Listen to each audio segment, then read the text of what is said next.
بسم اللہ الرحمن الرحیم۔ السلام علیکم ناظرین، آر ٹی این نیوز کے ساتھ میں ہوں زہیب انجم۔ شامل کریں گے news headlines. Bahawalnagar کے نواحی علاقے چک 104 فتح میں انتظامیہ پر مبینہ طور پر کھڑی گندم کی فصل تباہ کرنے کا الزام۔ متاثرہ خاندان نے دعویٰ کیا کہ اسسٹنٹ کمشنر چشتیاں، پیرا فورس اور دیگر مقامی اہلکاروں نے مبینہ طور پر لاکھوں روپے مالیت کی تیار گندم کی فصل تباہ کر دی۔ اس معاملے پر عدالت عدلیہ کا حکم اور اسٹے آرڈر بھی موجود تھا۔ کمشنر سرگودا ڈویژن حافظ شوکت علی کی زیر صدارت ڈویژنل ماحولیاتی کمیٹی کا اجلاس منعقد ہوا، جس میں پولٹری شیڈز کے قیام سے متعلق 18 کیس منظوری کے لیے پیش کیے گئے۔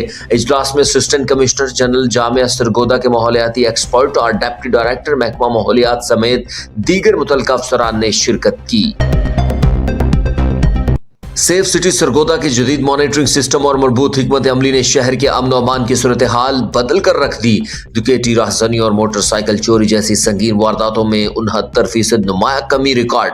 S P operation safe city Amir Mushtaq کے مطابق جدید ٹیکنالوجی کے استعمال سے پولیس کا رسپانس ٹائم 25 منٹ سے کم ہو کر محض 11 منٹ رہ گیا۔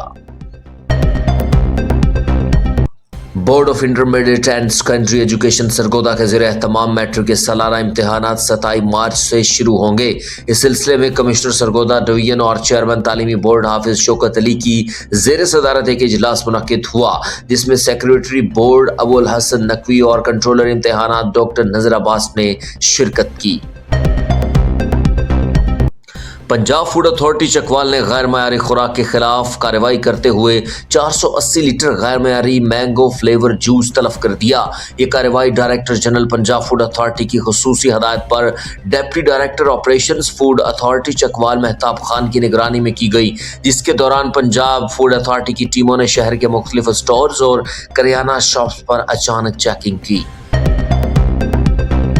اور تحصیل انتظامیہ بھلوال کا پبلک لائبریری کا تفصیلی دورے کے دوران لائبریری کی عمارت، مطالعہ گاہوں، کتب کی دستیابی اور مجموعی انتظامات کا تفصیلی جائزہ لیا۔